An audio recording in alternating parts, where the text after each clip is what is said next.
Bonjour et bienvenue, ici le Ch'ti, bienvenue sur la chaîne de la luxure, ça y est, on l'avait prédit, c'est arrivé, l'infantilisation à son paroxysme, on vous prend pour des imbéciles, on vous dit absolument comment vous devez appréhender les choses et ce que vous devez penser.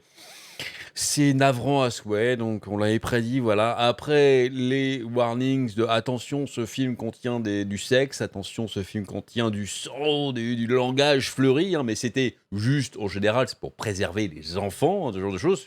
Pas plus mal finalement. Là, attention. Ah, l'étiquette SJW arrive sur les films. Non, non, c'est très sérieux. C'est très sérieux et ça va faire des émules, ça va continuer. S'il y en a un qui le fait, ils vont tous s'y mettre justement pour se préserver, pour pas avoir de problème. HBO, c'est une chaîne US, évidemment, mais un trigger warning sur les Blazing Saddles, hein, les selles flamboyantes. Hein, c'est un film de 1974, c'est un vieux film quand même, un vieux film marrant. Hein, oui. C'est censé être drôle d'ailleurs. Et informe le téléspectateur du langage et des attitudes racistes. C'est-à-dire que, en voyant le film, vous voyez les gens qui s'invectivent, hein, c'est un vieux film, en plus un vieux film de western, donc effectivement, hein, il y a du langage un petit peu fleuri comme ça. Vous êtes trop con, vous ne vous doutez pas que c'est raciste et on va penser que vous ne savez pas faire la part des choses. Voilà. Attention, vous êtes influencé de manière néfaste, hein, mais maintenant qu'on vous a prévenu, vous le savez, et du coup, ça y est, vous allez avoir un bouclier. C'est navrant, c'est pas possible. Voilà. Blazing Saddles est en streaming sur HBO depuis le 28 juillet. Ça va arriver sur vos films français aussi, vous inquiétez pas. HBO a ajouté un avertissement avant, et de toute façon, vu le nombre de films américains qui sont disponibles en France, voilà, vous l'avez à voir aussi. Ajouté un avertissement juste avant le film, délivré par un professeur de l'université de Chicago. Merci à cette personne qui s'appelle Jacqueline Stewart. Merci Jacqueline. Mais en garde contre le langage et les attitudes racistes tout au long du film. Bientôt, on aura ça. L'avant, c'est un avertissement.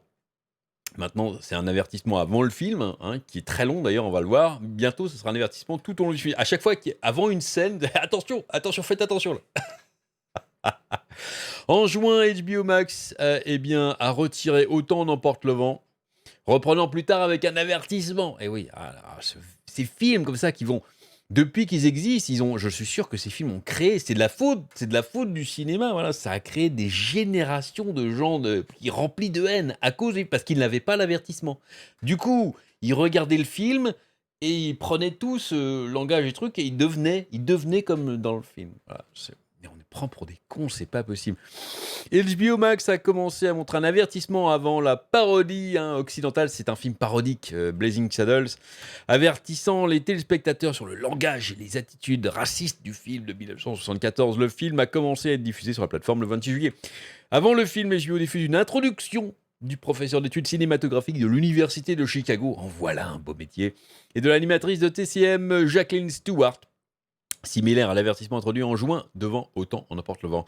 Ce film est une parodie ouverte et audacieuse des westerns classiques, dit Stewart dans l'intro nouvellement ajoutée. C'est aussi provoquant aujourd'hui qu'il ne l'était lors de sa première en 1974. Elle aurait dû s'arrêter là. Voilà. C'est une parodie ouverte et audacieuse des westerns classiques. Et c'est tout ce que je sais. Et on le regarde exactement pour ça, exactement. Le film raconte l'histoire d'un cheminot, Bart, joué par Cleavon Little, qui devient le premier shérif noir de Rock Ridge. À l'époque, c'était effectivement, c'est pour ça que c'était audacieux. C'était un des premiers films qui racontait un petit peu ça, l'émancipation justement des personnes noires dans un western. Le mec devient shérif, c'était du jamais vu. De Rock Ridge, une ville frontière sur le point d'être détruite pour faire place à un nouveau chemin de fer. Initialement, les habitants de Rock Ridge entretiennent un préjugé racial envers leur nouveau shérif, du jamais vu. Mais ensuite, chaleureux, vous ne vous en doutiez pas, hein. Heureusement qu'on vous prévient. Mais ensuite, chaleureux avec lui après avoir réalisé que Bart et son ami armé, perpétuellement ivre, Gene Wilder, très bon acteur, mort récemment malheureusement, sont la seule défense contre une vague de voyous envoyés pour débarrasser la ville de sa population. Un scénario relativement classique. Stewart, dans son exploitation de 3 minutes, un avertissement de 3 minutes. Je ne sais pas si vous vous rendez compte quand même la longueur. C'est pas juste un petit message, attention, ce film contient du langage un petit peu, bizarre. Bon. Non, là, bon, à la limite, pourquoi pas. Uniquement pour les enfants, voilà, qu'ils n'entendent pas d'insultes, du truc, ça, à la limite, j'aurais compris. Mais non, là, 3 minutes d'intro, juste pour ça. Bientôt, il y aura ça sera plus long que le film. Bon, le truc vous prend par la main, en fait. Stewart, dans son explication de 3 minutes, note comme le scénario l'indique, la question de la race est au premier plan dans Blazing Saddles. C'est une comédie. Elle poursuit le langage et les attitudes racistes imprègnent le film, et ces attitudes sont adoptées par les personnages qui sont décrits ici comme des bigots ignorants et explicitement petits d'esprit. Mais encore une fois, elle vous prend pour des cons. C'est-à-dire, vous savez pas, vous doutez pas que les personnages dans le film sont des caricatures, en fait. Ça vous vient pas à l'esprit quand vous voyez. La perspective réelle est beaucoup plus éclairée et fournie par les personnages principaux joués par Cleveland Little et Gene Wilder. Très bien. Cleveland Little est mort d'un cancer en 92 à 52 ans. Gene Wilder, surtout connu pour son rôle de Willy Wonka, est mort en 2016, et oui, à l'âge de 83 ans. Stewart informe également le public sur les moyens d'usurpation du réalisateur Mel Brooks. C'est un film de Mel Brooks quand même, hein, qui fait des comédies, Mel Brooks. Il fait des films drôles. Il fait Star Wars, il fait... Stewart met en lumière les satires de genre ultérieurs du réalisateur, notamment Young Frankenstein, High Anxiety et Spaceballs. Magnifique Spaceball. Richard Pryor était initialement prêt pour le rôle de Little, mais a été refusé pour son matériel controversé de stand-up. Le comédien, cependant, est resté à bord et a contribué à l'écriture du film. La situation est similaire à celle de Autant n'emporte le vent, qui a été retiré de HBO Max peu de temps après l'introduction du service de streaming, en raison du tollé suscité par son histoire et ses thèmes obsolètes et racistes. Les gens, vous êtes tellement bêtes, en fait, que vous ne savez pas replacer un film dans son contexte. Non, vous ne savez pas. Vous voyez ça avec vos yeux de...